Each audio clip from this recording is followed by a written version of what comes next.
जय हिंद सभी को बेटा। सबसे पहले तो आप सभी का हार्दिक अभिनंदन और स्वागत। और काफ़ी दिनों से मैं वीडियोज़ नहीं बना पा रहा था कुछ कारणों से। अब हम लोग डिस्कस करेंगे इस वीडियो में। एक तो सामाजिक समस्याएं और सामाजिक विघटन। ध्यान रहे ये भारत समसामयिक भारत में जो सामाजिक समस्याएं हैं उस वाले पेपर का है। बीए पार्ट थर्ड में, हालांकि ये सेकंड चलता है, सेकंड पेपर, लेकिन बाकी सब्जेक्ट में भी ये यूज़फुल है और एमए के बच्चों के लिए भी ये आगे चल के यूज़फुल सिद्ध होगा। तो यदि आप लोग इस पूरे वीडियो को देखोगे तो आप इस टॉपिक को समझ पाओगे कि एक तो सामाजिक समस्या होती क्या है और डिसऑर्गेनाइजेशन ऑफ द सोसाइटी यानी जो सामाजिक विघटन है वो क्या है। दोनों के ऊपर हम लोग डिस्कस करेंगे। देखिए सामाजिक समस्या है क्या। पहली बात देखिए, आप मीनिंग समझिए। सामाजिक समस्या जो है एक ऐसी स्थिति होती है जो समाज के जो महत्वपूर्ण वर्ग होते हैं ना उनमें अवांछित मानी जाती है। मतलब जिसके लिए एक ऐसी क्रिया की ज़रूरत होती है जो हमारे समाज में प्रचलित मूल्य और मापदंड और आदर्श होते हैं उनसे थोड़ा सा दूर यानी विचलन होने की बात होती है, तब ये सामाजिक समस्या होती है। ध्यान रहे, यदि आप फुलर और मायर्स की बात करोगे तो सामाजिक समस्या एक ऐसी स्थिति है जो महत्वपूर्ण संख्या में लोगों द्वारा पहचान की जाती है और उनके मूल्यांकन के अनुसार समाज के कुछ महत्वपूर्ण मापदंडों से विचलित है, इसलिए इसे सुधारा जाना चाहिए। दूसरा हम लोग बात करें, देखिए आप सामाजिक समस्या यदि हॉर्टन और लेस्ली की बात करें तो एक ऐसी स्थिति जिसमें बड़ी संख्या में लोग एक या एक से अधिक मूल्यों का उल्लंघन करते हैं, जिसे सामाजिक परिवर्तित किया जा सकता है, जिसे बाद में परिवर्तित किया जा सकता है, उसे हम लोग सामाजिक समस्या कहते हैं। तो ये बेसिकली एक ऐसी गतिविधि जिसके माध्यम से समाज में कुछ ऐसा हो कि उसके मूल्य, उसके मापदंड और आदर्श प्रभावित होते हैं और नकारात्मक रूप से प्रभावित होते हो तो वो सामाजिक समस्या बन जाती है। मर्टन की डेफिनेशन आप देख सकते हो, वेकर की देख सकते हो। अच्छा, यदि किसी भी स्टूडेंट को यदि ये जो पीडीएफ है यदि चाहिए इसकी आंसर्स, तो मैं आपको ds-educator.telegram ग्रुप है, आप लोग सर्च कीजिएगा, उसमें ये पीडीएफ मिल जाएगी आपको एज इट इज़। बाकी देखिए सामाजिक समस्या की विशेषताएं क्या हैं। देखिए एक तो ये सामूहिक प्रकृति की होती हैं, व्यक्तिगत नहीं होती हैं। इनमें मूल्यों का ये देखिए इस विशेषताओं को आप लोग एच टी लिखोगे और पॉइंट वाइज तो फ़ायदा होगा, बड़े हिस्से को प्रभावित करती हैं। देखिए अब जैसे बेरोजगारी, गरीबी, भ्रष्टाचार, ये सारी सामाजिक समस्याएं जो मूल्यों को हरास करती है, ये सापेक्ष होती है। इसका मतलब है कि ये समय, स्थान और संस्कृति के अनुसार भिन्न हो सकती है और इनका समाधान सामाजिक परिवर्तन से जुड़ा हुआ होता है।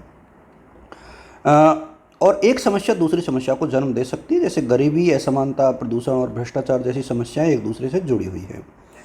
आप यहाँ पर प्रकार की बात करेंगे सामाजिक समस्याओं की तो 4 भागों के आधार पर हम लोग यहाँ डिस्कस कर सकते हैं। देखिए उत्पत्ति के आधार पर यदि आप बात करोगे तो प्राकृतिक समस्याएं अलग हो सकती हैं और मानव निर्मित में जैसे प्रदूषण और युद्ध है।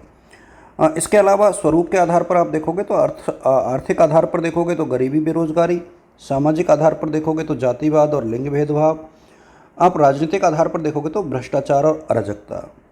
इसके अलावा क्षेत्रीय, स्थानीय, राष्ट्रीय, अंतर्राष्ट्रीय समस्याएं हो सकती हैं और गंभीरता के हिसाब से देखें तो सामान्य और गंभीर। इस प्रकार से आप देखोगे कि जो प्रमुख सामाजिक समस्याएं हैं वो चाहे वो पॉपुलेशन एक्सप्लॉयटेशन हो, चाहे गरीबी, बेरोजगारी, भ्रष्टाचार, लिंग भेद, बाल श्रम, मानव तस्करी, पर्यावरण प्रदूषण, शहरीकरण, ये आदि समस्याएं ऐसी हैं जो सामाजिक समस्याओं का एक प्रकार से स्वरूप है। अब हम लोग यदि बात करें सामाजिक विघटन की, देखिए दोनों क्वेश्चन अलग अलग आते हैं वैसे एग्जाम में, मैंने वीडियो एक ही बनाया है क्योंकि समय उतना नहीं है हमारे पास। सामाजिक विघटन है क्या। देखिए सामाजिक विघटन जो है समाज के जो विघटन समाज के संगठन में व्याप्त जो अव्यवस्था या विकार की स्थिति को दर्शाता है। यानी यह एक ऐसी स्थिति है जहाँ सामाजिक संरचना, सामाजिक नियंत्रण, सामाजिक मूल्य जो है, व्यवस्था जो है कमज़ोर पड़ जाती है, जिससे समाज में अनिश्चितता, अस्थिरता और अराजकता का जो माहौल है वो बन जाता है। डेफिनेशन आप लोग यहाँ पर देख सकते हो। थॉमस और फ्लोरियन ने कहा है कि सामाजिक विघटन सामाजिक नियमों के प्रभाव में कमी का परिणाम है जो समूह के सदस्यों पर व्यक्तिगत इच्छाओं के कारण करना पड़ता है। यदि हम लोग यहाँ सामाजिक विघटन शब्द का सबसे पहले और व्यापक प्रयोग जो है वर्जेस और रॉबर्ट टी पॉर्क ने किया था और इसे सामाजिक नियंत्रण के तंत्र में बाधा या विफलता के रूप में भी परिभाषित किया जा सकता है। अच्छा, यदि हम लोग विशेषताओं की बात करें, सामाजिक विघटन की विशेषताएं, तो देखिए, एक तो सामूहिक बंधन टूटने लगते हैं, इसको आप लोग देखिए, सामाजिक नियंत्रण में कमी आने लगती है, लैक ऑफ सोशल कंट्रोल, और व्यक्तिवाद बढ़ता है, मूल्य संघर्ष और अनिश्चितता आती है। यदि हम लोग सामाजिक विघटन के प्रमुख कारण देखें, तो यहाँ पर ये तो देखिए विशेषताएं हो गई। कारण यहाँ पर प्राकृतिक भी हो सकते हैं, सामाजिक भी हो सकते हैं, प्रवास और जनसंख्या में परिवर्तन, संस्कृति में परिवर्तन, आर्थिक और राजनीतिक कारण। इस प्रकार के कारणों से जो है डेफिनेटली जो है सामाजिक विघटन संभव है। इसको आप थोड़ा डिटेल से पढ़िएगा, क्योंकि एग्ज़ाम के हिसाब से बहुत महत्वपूर्ण टॉपिक है। सामाजिक समस्या और विघटन के बीच संबंध। देखिए, सामाजिक विघटन जो है उनके बीच गहरा अंतर संबंध है। आप देखोगे कि सामाजिक विघटन में जो है जैसे ही सामाजिक नियंत्रण कमज़ोर होगा, मूल्यों में संघर्ष होगा और बंधन टूटने लगेंगे। सामाजिक समस्याएं जो हैं, चाहे वो कोई भी अपराध हो, मादक पदार्थ हो, गरीबी, बेरोजगारी हो, ये बाद में जो है पारिवारिक विघटन का कारण बनती है। और जो विघटन है वो समस्याओं को जन्म देता है, समस्याएं विघटन को बढ़ाती हैं, यानी दोनों एक दूसरे से जुड़ी हुई हैं। दोनों के संयुक्त प्रभाव भी होते हैं और सांस्कृतिक और मूल्य संबंधी पहलू दोनों के एक साथ चलते हैं। इस संबंध में जो रॉबर्ट मर्टन का जो प्रक्रियात्मक विश्लेषण है, उसमें बताया गया है कि समाज की जो संरचनाएं होती हैं वो सामाजिक व्यवहार को प्रभावित करती हैं। उदाहरण के लिए उनका जो एनोमी सिद्धांत है वो बताता है कि जब सांस्कृतिक लक्ष्यों और उन्हें प्राप्त करने के सामाजिक स्वीकृत साधनों के बीच असंगति होती है तो विचलित व्यवहार जैसे अपराध का एक प्रकार से अपराध उत्पन्न होता है, अपराध का जन्म होता है।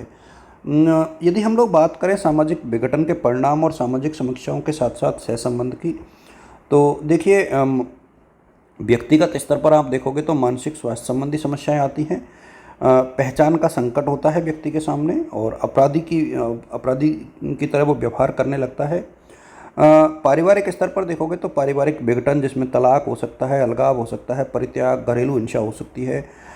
यहाँ पर पीढ़ीगत अंतर में जो है बच्चों और माता पिता के बीच मूल्यों और विश्वासों में अंतर होता है और सामाजिकीकरण में कमी होती है, जहाँ बाल अपराध बढ़ते हैं और व्यवहार संबंधी जो समस्याएं वो बढ़ने लगती हैं।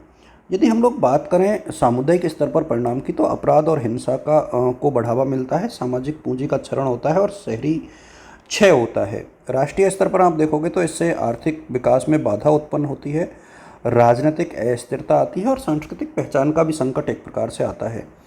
ध्यान रहे, यदि हम लोग समाज की बात करें, इन दोनों ही जो समस्याएं, बेसिकली सामाजिक समस्या और सामाजिक विघटन दोनों ही यदि होते हैं तो उनका समाधान कैसे किया जा सकता है। एक तो सामुदायिक सशक्तिकरण होना चाहिए, सोसाइटी में संगठन और नेतृत्व मजबूत होना चाहिए, सामुदायिक भागीदारी बढ़नी चाहिए, संस्थागत सुधार होना चाहिए, जैसे शिक्षा, स्वास्थ्य, न्याय और सामाजिक कल्याण को मजबूत करना, और परिवार और धर्म और शिक्षा जैसी जो मूल संस्थाएं उनकी प्रासंगिकता को बनाए रखना। सामाजिक नीति और कानूनी ढांचे को थोड़ा मजबूत रखें, जिसमें जो सबसे महत्वपूर्ण चीज़ होती है वो ये होती है कि देखिए समावेशी विकास हो, सामाजिक न्याय हो, लैंगिक समानता हो, इस तरीके की चीज़ें जो है आनी चाहिए।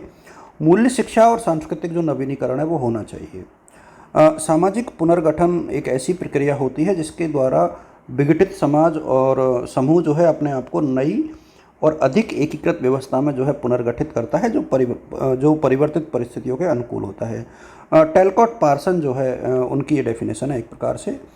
भारतीय संदर्भ में यदि आप देखोगे इसको, तो जाति, धर्म और लिंग आधारित भेदभाव को दूर करने के लिए सामाजिक सुधार आंदोलन होने चाहिए और कानूनी उपाय किए जाने चाहिए। ग्रामीण विकास, शहरी नियोजन होना चाहिए, आधारभूत संरचना का विकास हो, भ्रष्टाचार निरोधक उपाय हो, ट्रांसपेरेंसी, पारदर्शिता बढ़े, रोजगार के अवसर मिलें, कौशल विकास हो, और परंपरागत जो भारतीय मूल्य है उनका और आधुनिक जो विकास है उनके बीच में एक प्रकार से समन्वय स्थापित किया जाना चाहिए। तो निष्कर्षतः आप देखोगे कि जो सामाजिक समस्याएं हैं उनसे निपटने के लिए व्यक्तियों, परिवारों, समुदायों, सिविल सोसाइटी, सरकार और अंतर्राष्ट्रीय संगठनों की सक्रिय भागीदारी की जो आवश्यकता है वो महसूस की जाती है। इसको पूरा आप लोग देखिएगा, ये बहुत महत्वपूर्ण टॉपिक है। और बाकी वीडियोज़ भी मैं इस पेपर के आज शाम तक साझा कर दूंगा धीरे धीरे करके। Thank you so much.